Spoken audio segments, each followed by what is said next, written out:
comrades. This is Carlos Garrido from Midwestern Marx.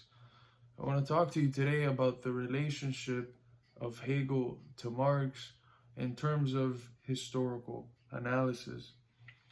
The Marxist tradition, including Marx himself, has a way of reading Hegel as this idealist, and I think that perhaps we are being a bit unfair with Hegel. Hegel, considering the historical and contextual dichotomies in his time that existed between crude materialism and the idealism of Kant and other forms of idealism, Hegel was much more closer to a Marxist form of materialism than ever before. We can consider him an idealist in terms of his relationship to a Marxist form of dialectical materialism, but not an idealist, in my opinion, in relationship to the history of philosophy. In relationship to the history of philosophy, we have to read him, I believe, as Marx as well, in terms of a philosopher of praxis, a philosopher that overcomes the dichotomy of the separation, the bifurcation of idea and matter, of objective and subjective. Hegel's philosophy is a philosophy of overcoming those dichotomies that present themselves as opposites and oppositions. It is a philosophy of showing that contradiction is the root of movement, which is the root of life. Remember that already in the Aristotelian tradition, or just in Greek in general, psyche, which means it ends up being the word for life, specifically used in the scientific tradition. It means movement. That which moves is that which lives. And for Hegel, that which moves because of contradictions. Nonetheless, his process is one which shows that contradictions emerge, but show themselves as well to be only seeming contradictions. The word for this in German is Schein, right? Reflection. They reflect themselves as contradictions, but in reality, when they're further examined, they show themselves to not really be contradictions, and a new concept, the conditions for a new concept to develop that overcomes the idea that necessarily developed a seeming contradiction comes about. Now, in terms of Hegel's philosophy of history and how we think of it in relationship to Marx, I think that Joseph Dietzken, one of the person who termed the concept of dialectical materialism, said it best when he said that what we have in Hegel is a materialism in disguise. And that's something very real, because for Hegel, the idea, Geist, spirit, mind, is only meaningful if it is incorporated in the world.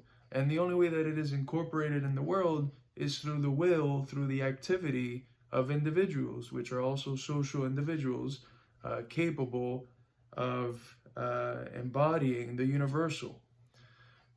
I'll get to that in some other video. The point that I want to draw today is that Hegel's philosophy of history isn't as idealist as we think it is. It is only idealist if we juxtapose it to the philosophy which sublates it, which is the Marxist conception of history, historical materialism.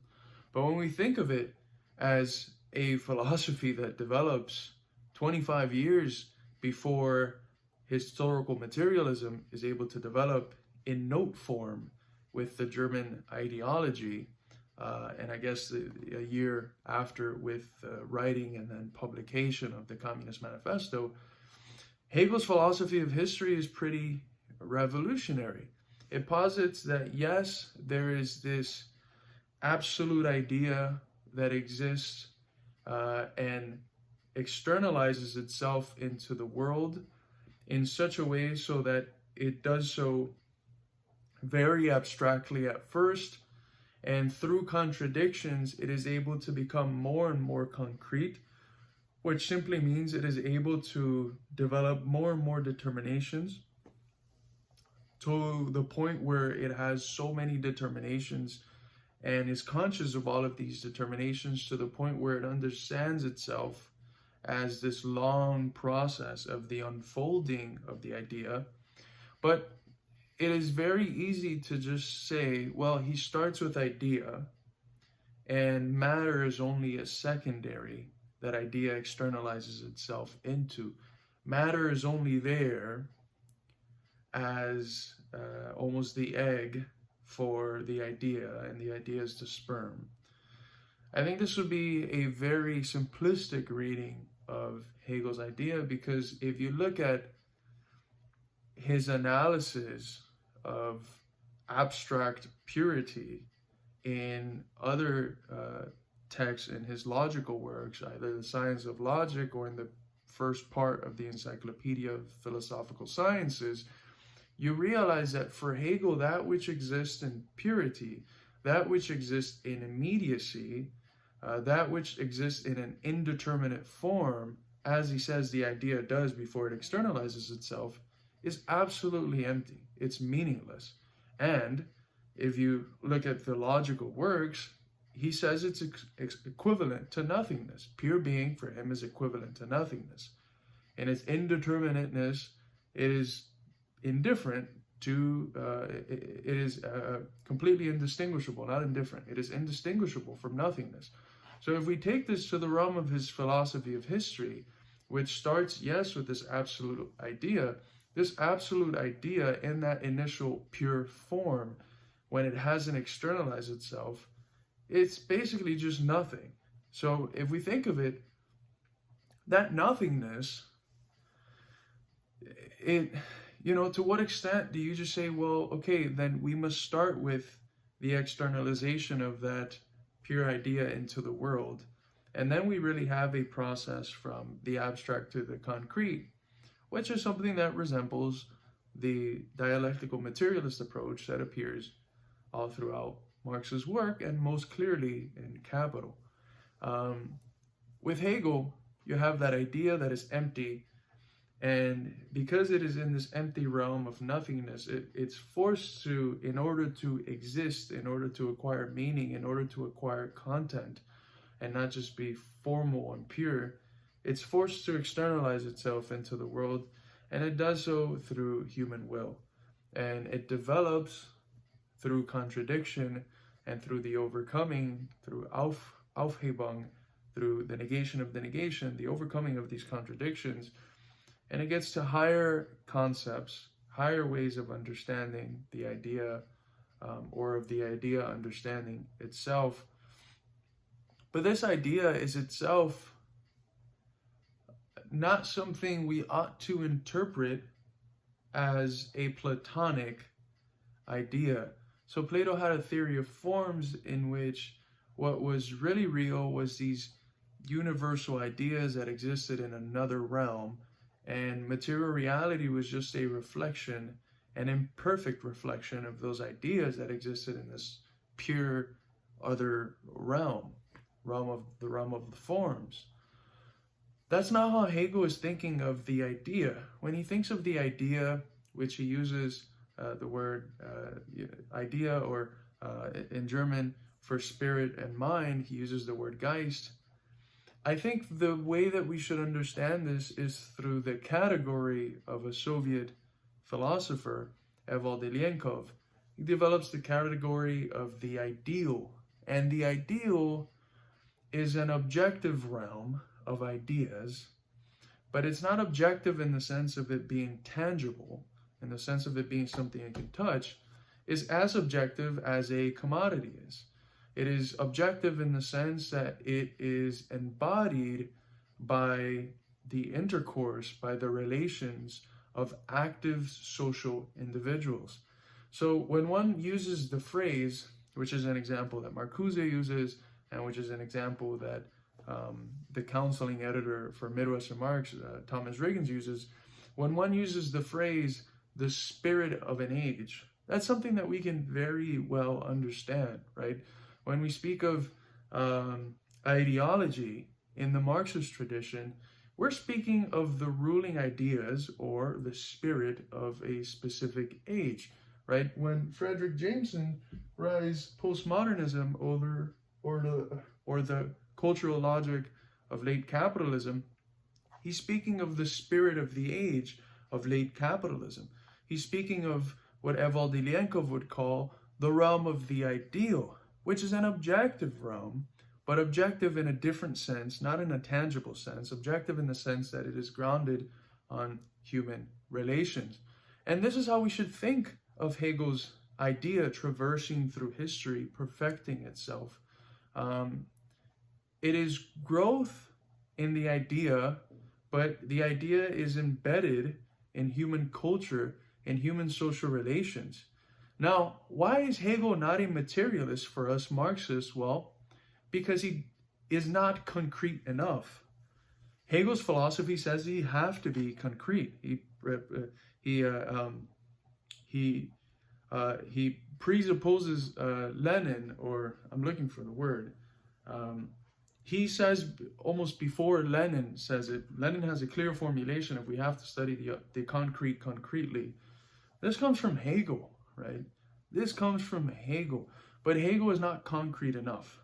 And in that sense, what Marxism does and what historical materialism does as a theory of history and analyzing human social formations is take Hegel to his logical conclusions and to that which is more concrete than the development of, to use Ilienkov's concept, the development of the ideal throughout history.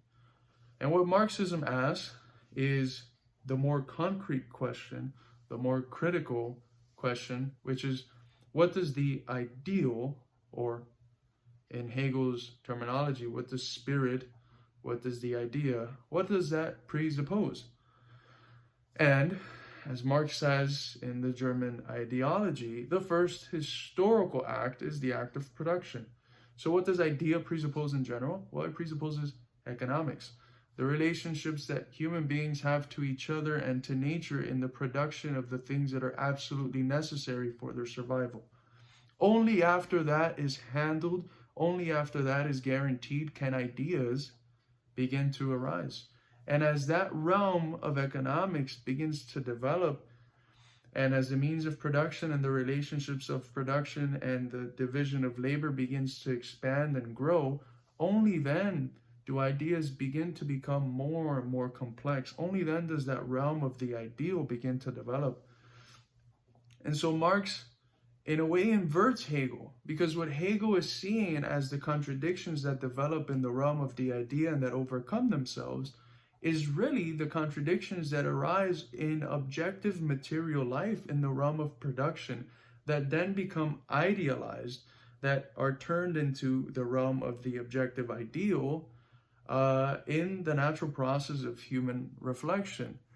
So Hegel is right in analyzing the movement, but the movement he is analyzing is but the mere effect of that which is its ground, which is the economic movement of society, the development of human society through quantitative and qualitative leaps in the way that they produce for society in general. So Marxism, the thesis which I postulate and which others have postulated, I think Marxism does not reject Hegel. What Marxism does is incorporate it and take Hegel beyond where Hegel himself went, but in doing so is working within the spirit of Hegel and taking Hegel to his logical conclusions, which in essence, this constitutes a process of the negation of the negation, the Aufhebung, the overcoming of Hegel, which means that part of Hegel is canceled, which is the more overtly metaphysical and idealistic parts of Hegel, and part of it is preserved and elevated into this new higher conception of knowing reality, the historical materialist conception grounded on the methodology of dialectical materialism, which I seek to do another video about at some point. So Marxism incorporates part of this development that Hegel sees in the realm of the ideals, the role contradiction plays in that realm, the role qualitative leaps play, but he incorporates it with an understanding that that realm which Hegel is looking at and analyzing a lot of the times quite correctly is but a reflection, is the shine, the illusion of the real contradictions that are taking place and overcoming themselves in the realm of production. I hope you enjoyed this video, and I hope that if it was theoretical, that I was able to somehow bring it down to the level of the concrete and the practical, because I think these are important things to understand. So yeah, thank you. This is Carlos Garrido from Midwestern Marx, signing out.